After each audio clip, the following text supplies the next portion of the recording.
The runway stretches out in front of you, like a sentence that hasn't finished yet. You are 22 years old.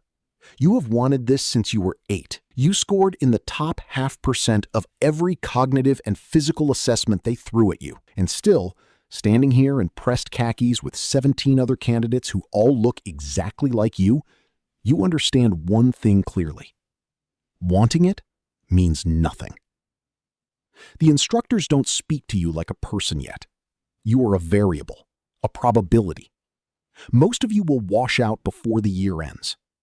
The ones who don't will wish they had, at least twice. You run 5 miles at 4:30. You sit in classrooms for 8 hours learning aerodynamics, physics, meteorology, enemy radar signatures. You go home to a base bunk that smells like industrial soap. You do it again tomorrow. You don't talk about fear here. Fear is personal. Personal is a liability. At night, you lie awake and replay the day's maneuvers in your mind like a film reel. You correct your errors in the dark. You already know the ones who won't make it. You see it in the way they hesitate a half second too long before committing to a decision. You don't hesitate. You get your first cockpit hours, and everything goes quiet inside you. Not peaceful quiet, focused quiet. The kind that shuts off everything that isn't the instrument panel, the horizon line, and the 2-mile radius around your aircraft that could kill you. Your instructor sits behind you and says nothing for long stretches. That's how you know you're doing it right. When he speaks, it's technical, clinical. He doesn't compliment you. Compliments are for people learning to parallel park. You pull 6 Gs for the first time, and your vision grays at the edges. Your body is trying to black out. You flex your legs, tighten your abdomen, breathe through the pressure. The gray pulls back. You stay conscious. You feel something close to pride, but you keep it off your face. You start to understand the hierarchy. The senior pilots don't notice you yet. You are furniture, background. That bothers you more than the physical punishment.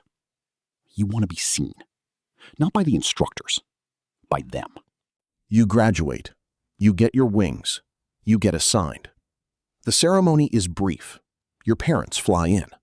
Your father shakes your hand and doesn't let go for a moment. You see something in his face you've never seen before. You file it away and don't examine it until much later. You are now the least experienced pilot in a squadron of people who have flown in actual combat. You fly second position. You protect the lead. You don't make decisions. You execute them. Your job is to exist in the right place at the right speed at the right altitude. It sounds simple. It is the hardest thing you've ever done. The senior pilots talk around you at debrief. You absorb everything. You say very little. You are building a mental model of how these people think under pressure. You study them like a language you need to speak fluently before anyone realizes you've been practicing. After 6 months, the lead pilot you fly with tells you, without looking up from his coffee, that you have good hands. That's the whole sentence. That's everything. You now make the decisions. You have 3 pilots behind you who depend on your judgment at 1,500 miles per hour in airspace where a wrong call means a $90 million aircraft and its pilot become a debris field across 800 meters of foreign soil. The weight of that isn't dramatic. It's just there, every morning. A constant low frequency you stop hearing directly, but that shapes every decision you make. You've been in 2 live operations. You don't talk about the first one. The second one, you've reviewed the footage of 47 times. Not for the outcome. The outcome was correct. But for the 4 seconds before the outcome, where you almost chose differently. 4 seconds. You start to understand that competence at this level isn't about skill anymore. Everyone here has skill. It's about who you are when the situation degrades and the original plan no longer exists. And you have 12 seconds to build a new one from whatever's left. You find out who you are. You don't entirely recognize him.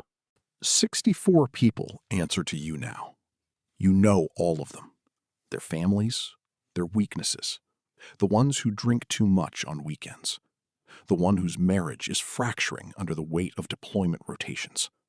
The one who is quietly the most talented pilot you've ever seen and doesn't know it yet. You carry them like weight distributed across your shoulders. You don't show it. The missions you authorize now have consequences that extend beyond the airspace. You see intelligence briefings that never get mentioned publicly. You understand that some of what you've been ordered to do exists in a category that doesn't appear in official doctrine. You don't discuss it. The men and women who fly for you don't need to know the full picture. They need to trust you. You need to be worthy of that trust. You are not always sure you are. You are responsible for an entire air wing, hundreds of personnel, multiple squadrons, strategic assets. Politicians know your name now, not publicly, in rooms. You brief people in suits who have the authority to end military careers with a phone call. You speak to them the way you once learned to speak to senior pilots, technically, precisely, without emotional register. You have become fluent in a second language, the language of power. Who owes what to whom? Which relationships matter? What information you share and what you keep? You gave something up somewhere along the way. You're not sure exactly when. You remember the runway at 22. You barely recognize that person. He thought this was about flying. It was never only about flying. You do not fly anymore. That ended 3 years ago. You sat in the cockpit one last time before handing over your aircraft, and you held the controls for a few minutes while it sat on the ground, and you tried to remember what it felt like to want this. You make decisions now that move thousands of people across the globe. You shape doctrine. You authorize development programs with 8-figure budgets that will define air combat for the next 2 decades. Your signature on a document changes the trajectory of nations in ways that will never be attributed to you publicly. The isolation at this level is specific. You are surrounded by people constantly. Aides, advisors, staff, officials, and you are completely alone because no one in your proximity can speak to you honestly anymore. They speak to your rank. You haven't had a real conversation in years. You wonder sometimes what the young pilot on the runway would think of you. You decide it doesn't matter. You stopped asking that question a long time ago. You are retired, officially. Unofficially, you are on 3 advisory boards, 2 classified committees, and you receive calls from active theater commanders who want to know what you would do. You tell them. Your name doesn't appear in any document that matters. You have no uniform, no title anymore. What you have is 40 years of decisions that shaped the architecture of how the most powerful Air Force on Earth thinks, moves, and kills. You sit in a room, in a building no one would look twice at, and you listen to a briefing about a new generation of pilots coming through the program.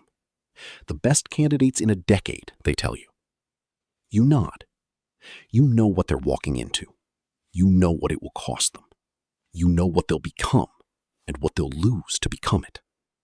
You know they'll rationalize every step the way you did, each compromise feeling small and necessary at the time, each small thing building into the architecture of a person you stop questioning after a while.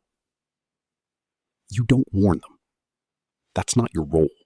Somewhere on a runway, a 22-year-old is standing in pressed khakis. He scored in the top 0.5%. He's been dreaming about this since he was 8 years old.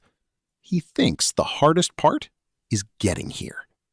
He has no idea what getting here costs, but he will.